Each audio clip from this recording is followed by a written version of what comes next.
this would be a good idea. Maybe we can bring this idea to the island of Chu, or maybe it's a horrible idea here. So you have to help us decide what's good for Chu and what's bad. Next slide. This is another idea that I came up with. It's called pizza for producers. And so when I was a little boy, my parents would take me, and we would have a ham breakfast.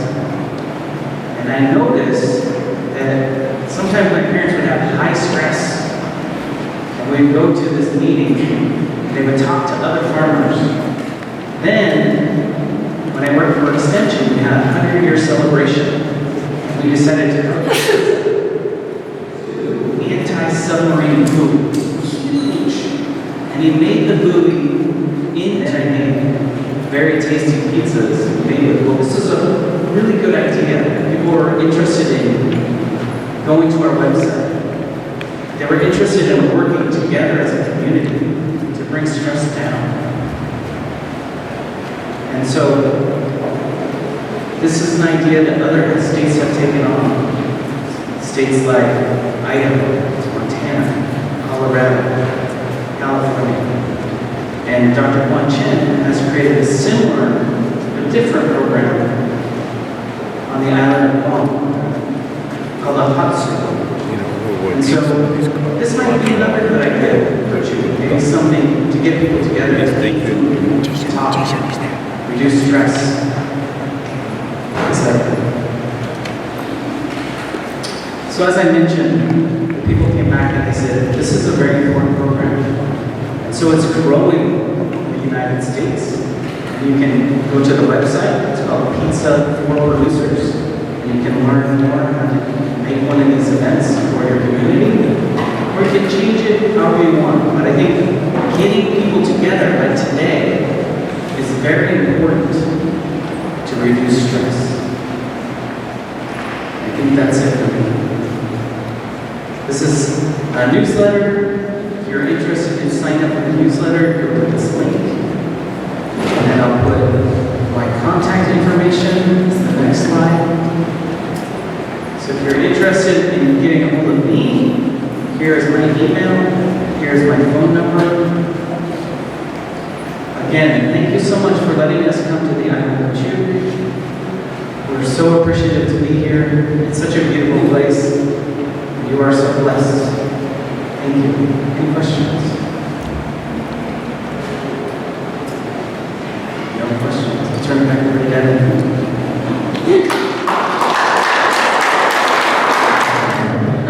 There's a few artists so you guys can go sit down in the audience. Before we move on to our next presentation, I'd like to introduce someone in the building to give a few words. Morning, because I'm on the island of Chu, and it feels like I'm in paradise right now. So I'm very thankful to be here and to see all of you. So before we get started, I want you all to give yourself a round of applause because this turnout is amazing. The amount of people and community members in this building right now is really impressive. So give yourself a hand.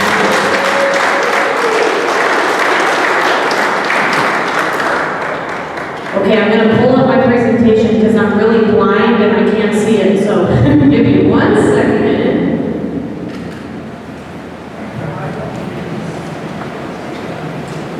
Okay, so first of all, thank you all for being here. Not only have I enjoyed my time on Chuk and seeing the beautiful sunsets and going on a pretty amazing boat ride yesterday to go see another island. I see some people in the front row who I saw yesterday, so welcome. My most favorite thing so far has been the people that I've met. Don, my boss, and I have been driving around, and as simple as people just waving and saying hello is something we don't usually get in Washington State, so we really appreciate the hospitality and friendliness of each of you, and I'm going to miss it going back to Washington here tomorrow, so thank you all. So before we get started, I just want to say a special thank you and respect to all of the Chuukese farmers, fishers, and community leaders that are with us today, and for allowing you all to come, or for us to come and enjoy your island. We really appreciate the hospitality and really respect the culture and the farmers of Chuk. So thank We also want to thank the conference organizers, so University of Guam, Jason and Curtis. We really appreciate all of the work that you've done to get this amazing gathering put together. And then also the FSM College of FSM as well. So thank you all for your hard work for putting together this conference. My presentation today, I want to accomplish the following. So I want to recognize the importance of agriculture on Chuuk. I want to honor cultural tradition of agriculture on the island of Chuuk and discuss current mental health challenges for both the mainland in the U.S. and then as well as the Pacific Islands. So we're going to learn a local perspective and strategies for addressing mental health and suicide prevention, and we're going to have an open conversation and just try to learn more strategies to help with mental health and suicide prevention. So, like Dawn mentioned, I grew up on my family's third-generation dairy farm in Washington State. We have over 1,000 cows, which we grow their food for them and harvest all of the food. So it's a very big job, but we have a lot of really great people who help us get the work done. Our family goes back to the 1400s for dairy farming in Europe. So in Holland is where our family started dairy farming. So the culture of agriculture runs very deep in our veins and in our roots, and we look at it as more than a way to make money or make a profit. We look at it as a way of life and to honor our ancestors and our culture that they have set before us. I also currently serve as the RASA program coordinator, so I help manage our partnerships and outreach and education events.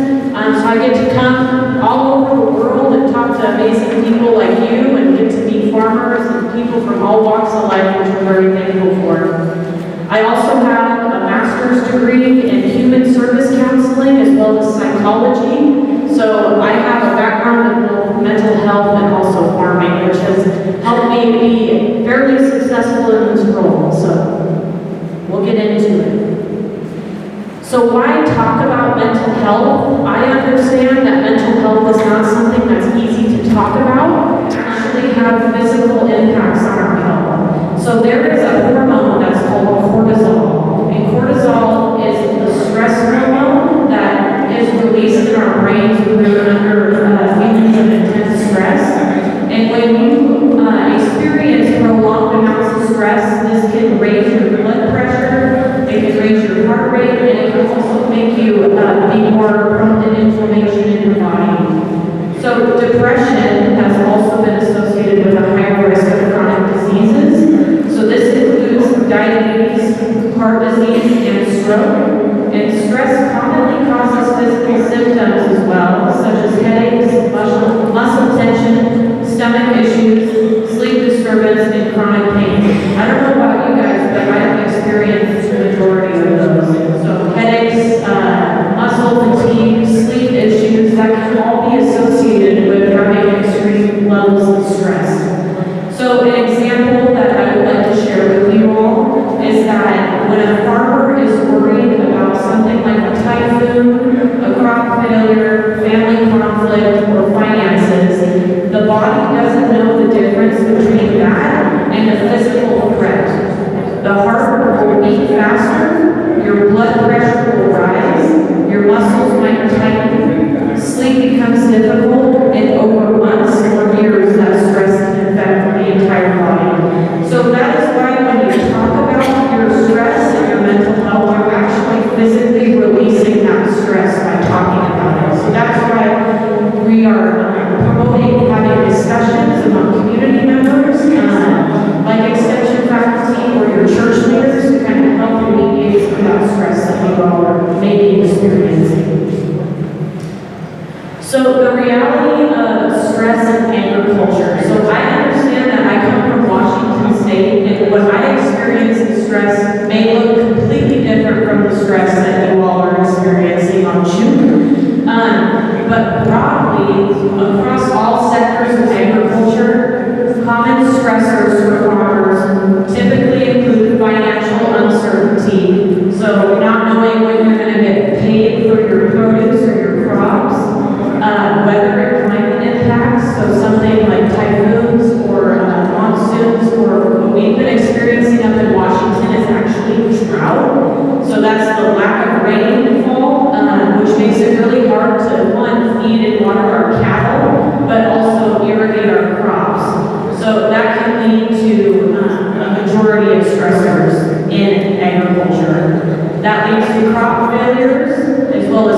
which farmers in Washington, even though we're on the mainland, our farms are very spread apart, so it could be an hour before people can go to town and see other people. It's very isolated, much like how it would be isolated on an island as well. So the important part is research consistently shows that agriculture workers experience elevated levels of stress due to economic and environmental uncertainty.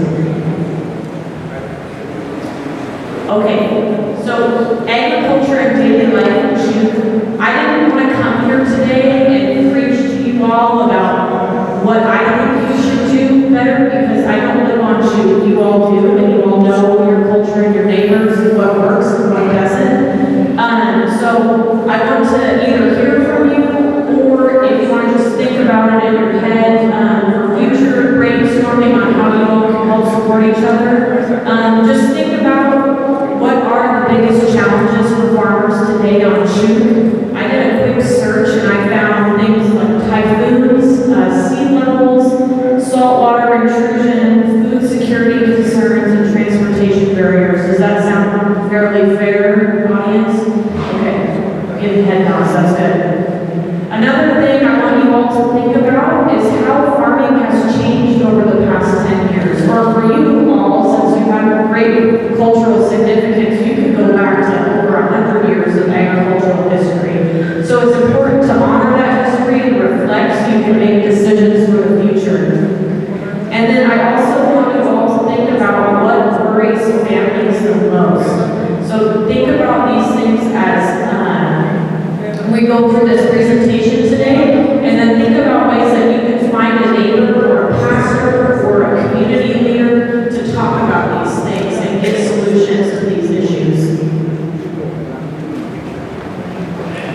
I did a little research before coming here on mental health and suicide risk in the Pacific Islands, or in FSM. And so what I want to reiterate is that mental health challenges are challenges, right? We overcome challenges every day. Like, for instance, just even driving here could be a challenge, or getting here for transportation. Mental health challenges are not a human failure. That's a common misconception, is that people only get support for mental health when they are sick. But a lot of times, much like you do maintenance on a car or a tractor, you want to have maintenance on your brain as well. So that's kind of what I want you all to keep in mind when accessing mental health support. So mental health challenges occur everywhere, but most common experiences can include things like anxiety, depression, grief and loss, stress, loneliness,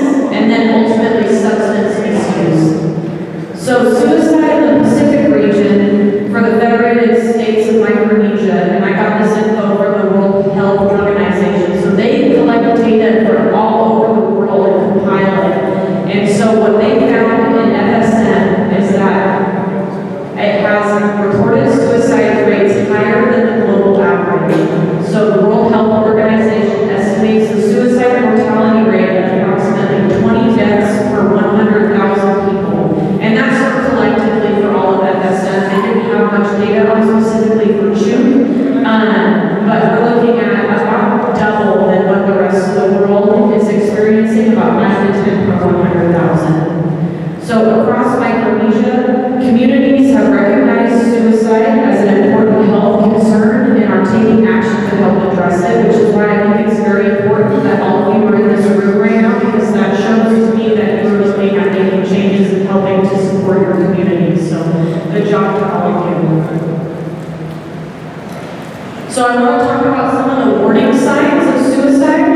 I understand this is a very heavy topic, so if you need to take a break, feel free to. But what I want you all to remember, if you want to take something from today, is the idea to look, listen, and connect with your fellow community members. So warning signs that you can look for when you're talking to your neighbors and your friends or your coworkers is if they start talking about hopelessness. So hopelessness is the lack of a feeling of hope. So feeling like there's uncertainty for the future, or there's a lack of meaning in the future. So So if you hear your coworker talking about stuff like this, that could be a sign of suicidal behavior. There's also conversations about feeling trapped, increased substance misuse, withdrawal from family, giving away possessions, and sudden behavioral changes can all be signs of suicide. So the World Health Organization identifies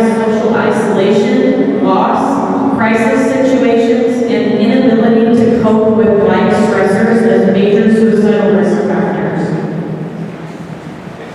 So now we need to talk about the happy stuff. Sad stuff's over. So good job. So I want to talk about some of the protective, so what we call in counseling for what protects people is protective factors, which I think CHUK has a really great emphasis on strong family relationships, strong faith communities, cultural identity, community belonging, traditional knowledge, meaningful work, and social support. So that's kind of what I've gathered in my short time here on CHUK, is that you guys have really great and strong communities that help build each other up. So in order to combat feelings of suicide, if you enhance those things that are already in place, you guys are already on the right track. And then I also want you all to think, while I'm speaking today, just think about some of the things that helps people stay strong during difficult times on CHUK. So we've shifted in suicide prevention support to more of a community-based model. So historically, people who are suicidal have visited either doctors or mental health counselors. But we all know that sometimes healthcare can be very hard to access, especially in remote places such as CHUK or the FSM. And it could be limited or expensive or hard for transportation to get there. So we've been trying for extension to change that model. And more recently, we've been training more community members such as farmers, church leaders, teachers, family members, elders, and youth leaders to help with suicide prevention and mental health counseling. So anybody can do it. Anybody in this room can take responsibility of being a mental health advocate in your community. The World Health Organization emphasizes multi-sector collaboration as a core suicide prevention strategy. So it's been proven that if you have strong communities, you are less likely to have problems with suicide. So how to take action or to have a conversation, there's a 3-step model that I mentioned in the slide before. So you're going to ask, are you okay? Then you're going to listen to them without judgment. And then you're going to help them reach support. So an example of this, for what not to say, is something that I grew up with even in Washington. There's this thing called stigma that sometimes it makes it really hard to talk to people openly and without judgment. So a lot of times people will say, just get over it, or others have it worse, or you're just being selfish. I mean, I've heard those statements before pretty frequently in my time in mental health counseling. So instead, phrases that you could implement into conversation are things like, I hear you, that matters, and then offer help to getting them a solution to their problem. So, what can CHUK do? Like I said before, I don't want to tell you all what to do because I think that there's a great power in community and that you all have the tools and resources to help lift each other up. So, community action ideas can be farmer support groups such as the Farmer Focus Conference. Just because we come to each of the islands once a year and we may not come for another few years, that doesn't mean you can't still have these conversations regularly. So having those farmer support groups and fisher support groups to help lift each other up and have open conversations about the stressors that you all are experiencing can really help benefit outside of the Farmer Focus Conference.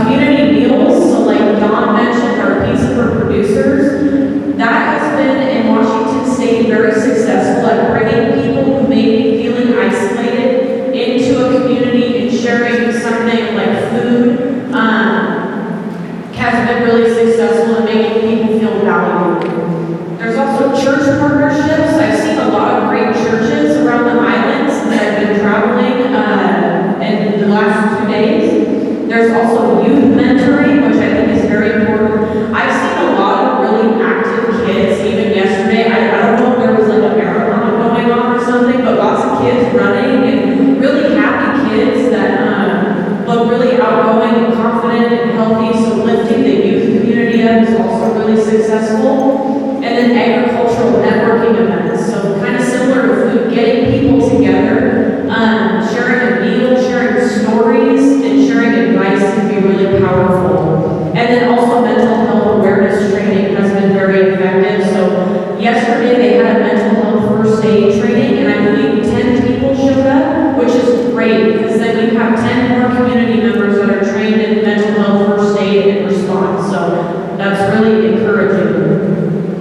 And there's also a prevention strategy. So my job as a suicide prevention coordinator is not just to prevent death. I think it'd be a very big disservice if I was just working to prevent death through suicide prevention work. We want to create spaces where people can create meaningful lives, where people can feel connected, feel supported, and feeling valued, and then ultimately have hope. So we want to not only prevent suicide, but we want to enhance life value and enhance people's livelihoods.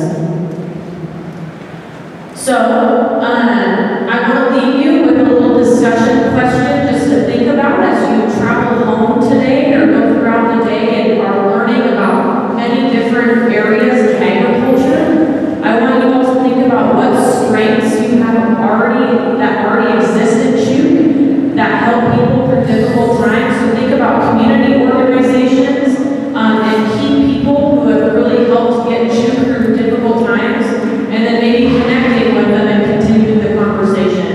And then I also want you all to think about, you can find me throughout the day, and I want you to tell me what we can do at RASM to help better support the people of Chuuk. So with that, thank you so much for listening. If you have questions, feel free to find me throughout the day, and I'd be happy to talk to you. And there's my information if you want to send me an email, and also our website. So thank you so much.